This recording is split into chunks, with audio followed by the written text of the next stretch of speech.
I was 5 years old, and I was living in Mexico with my parents and my two younger sisters. And one morning, very early in the morning, my mother frantically woke me up and said, "Go grab your sisters, we're leaving." And even though I was 5, I didn't have to ask any questions to understand the situation.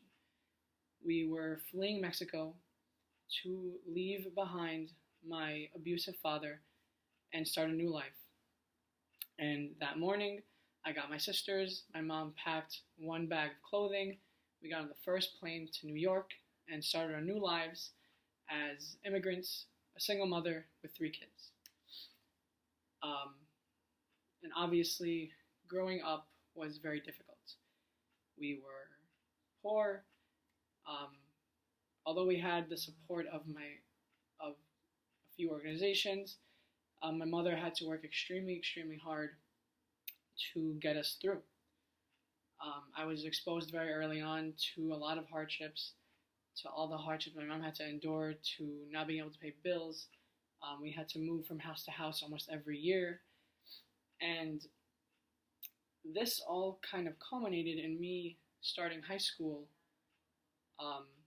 as a very resentful teenager. Although it was a real blessing that I got to go to high school and a proper yeshiva to have a proper Jewish education, I was very resentful that I had looked at everyone around me and their families, and they seemed to have so much more than my family did. They seemed to have full families that enjoy so many things that we just didn't get to. And I was very resentful, and I wasn't happy with my life. I didn't know who I was and what I was doing here, or what I was supposed to do. Until one day, it was snowing in ninth grade. Very heavy snow, freezing day outside. And usually my mother would pack me lunch to take with me to high school and to eat for lunch. And that day, I was in a rush in the morning, whatever, I packed up, I left. And I got to school, and we're eating breakfast downstairs in the cafeteria. And the security guard of the school comes downstairs and tells me, "Hey, Albert, your mom's outside." And I was like, "What are you talking about? My mom's outside. Like, she didn't walk here in the snow. What are you talking about?" He's like, "No, your mom's outside. She's asking for you." So, confused, I ran upstairs, and I opened the door, and I see my mom in the snow, huddled up in a jacket, holding a little bag. And she said, "Hey, Albert, you forgot your lunch at home." And I was like, "Mom, are you serious? You walked here in the snow?" And she was like, "Yeah, of course, you forgot your lunch at home. What were you going to eat?" And I was speechless. I took the bag from her, I gave her a hug and a kiss, and she went on her way. And for the next 2 hours, I was just outside crying, wondering to myself how I could possibly be so resentful of this kind of life. My mom put blood, sweat, and tears into everything to make sure that I not only have the bare necessities, but to make sure that I'm happy and that my sisters are happy. And that moment really changed my mindset forever, the rest of my life. I realized that instead of being resentful to what I don't have, I became very grateful and thankful and appreciative to what I do have. And my life continued in a very different direction from there.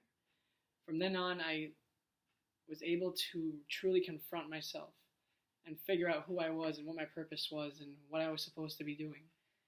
And I knew that right now, although I didn't have the answers to everything, I knew that my goal was to help my family and to bring us out of the situation we were in.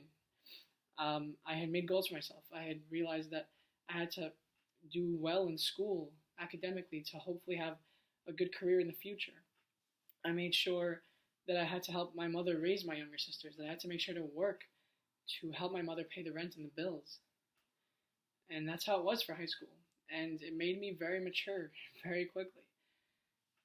And I graduated high school, and thankfully my work had paid off. I had gotten a full scholarship to Brooklyn College through the Macaulay Honors Program.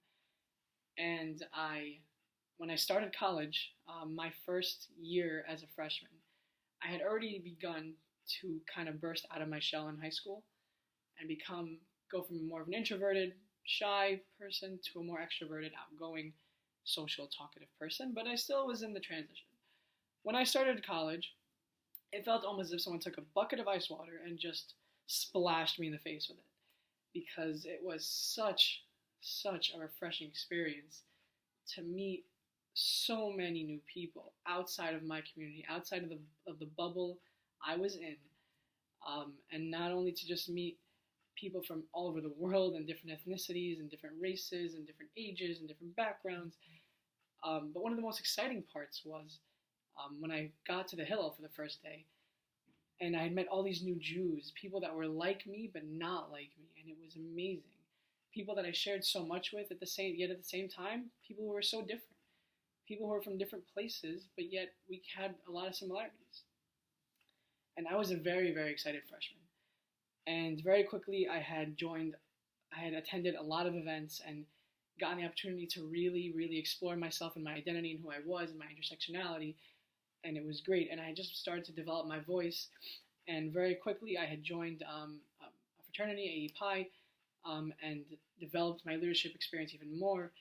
And I had also joined the David Project, which was, at the time, a organization aimed at creating alliances between different communities, Jews and non-Jews. And it was great. I was loving it. I was exploring college and really exploring myself and bringing myself out and learning all these new skills. And I remember one of my all-time favorite people on earth, Rosita, who was one of the faculty members in the Brooklyn College Hillel, had introduced me into this world so well. She had not only been a faculty member of the Hillel, she was my friend. She spoke to me as if she knew where I was from and as if she wanted to know more about me and that she cared about me as a person, and she really knew me and she really wanted to get to know me, and she opened up herself and told me about her.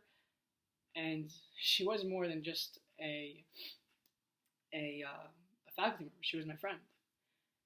And I loved it. And she opened the doors to so many new opportunities in the Hillel and outside the Hillel. And so I took into a lot of roles very quickly in the Hillel. And one of my most memorable roles was as a David Project Fellow. And I remember there was the first ever Jews and Latinos conference in Miami. And obviously I had gone as the Brooklyn College rep. And at the conference, I remember sitting there with all my excitement, with everything that I had, gathered from my first year of college, ready to talk and share. And I was sitting there, and everyone who was discussing was kind of throwing me off. So all the Jews in the room were talking about their opinions about Israel and Judaism and all these things. And they had said all these things because they were Jewish. Like they had said, oh, we believe, Jews should have a state and blah, blah, blah. And they said this because they were Jewish. And then all the Latinos and immigrants in the room had said that immigrants should be treated fairly, and a lot of pro-immigration beliefs because they were immigrants. And that's how they justified themselves. And I remember sitting there in the middle almost, thinking to myself, I believe and agree with all of these things, but not because I'm an immigrant, not because I'm Jewish. It's because I think it's the right thing. I have these morals, and I believe people should be treated fairly and equally and justly, and that everyone deserves love and compassion. But because of the way I was raised, because of who I am, and because of the things that I've learned throughout life, not because of where I came from. And I came back to college from this conference really skeptical about everything now. I had begun to see that a lot of things weren't as I saw them. I remember there was a lot of events that were just focused on where people are from. And that seemed to be all that mattered, is that when you met someone and you were trying to get to know them, you just asked where they were from and what their beginnings were. But it didn't seem to matter what they're doing right now or who they are as a person. And this was the general culture that I started to see among the Hillel and other Jewish orgs, that they really cared about where you were from and your intersectionality. The more intersectional you are, the better you are. Oh, we want you because you're intersectional. And I know this from my personal experience, because, sorry, my laptop died.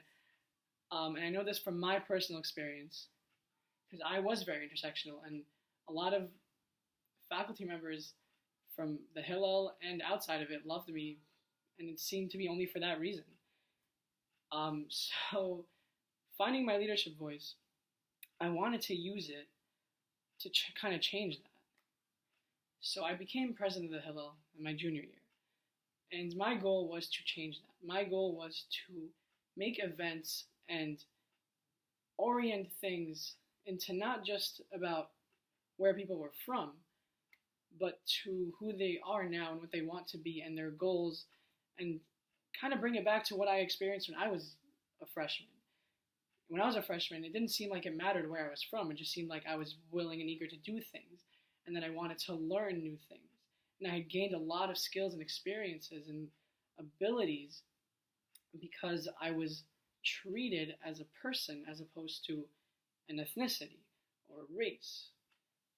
And my Brooklyn College Hillel personally did an amazing job at this. They, as much as they could, made super close connections with their students, with everybody that walked in. But it was hard to mask, at least for me, it was hard to ignore the fact that there was this pressure from on top that events had to be made so that it looked so that we were having events. Numbers had to be filled, and the quantity seemed to matter a lot more than the quality. And so in my junior and senior years, I had tried very hard to, when people would come to the Hillel, I would welcome them, as who they were right now, and what they wanted to do, what they wanted to major in, and what their life goals were, and what they wanted to get out of it. And for our Hillel, at least, in Brooklyn College, it worked very well.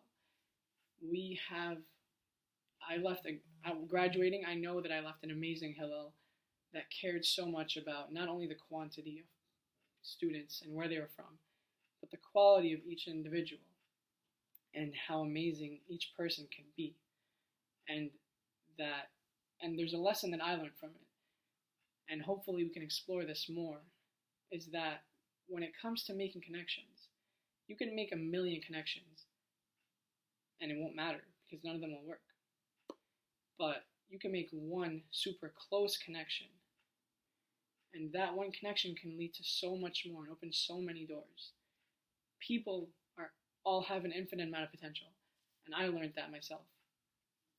The way I was treated when I was younger, when I was a freshman, when I was in high school by my mother, really pushed me to find my own voice, to find my own person, and to realize who I was, and to push for my own success. And that's the way I try treating people in my life. And I hope that we can all find a way to find deeper and more meaningful connections and actually talk to people in ways that supersede labels and ethnicities and backgrounds and beginnings.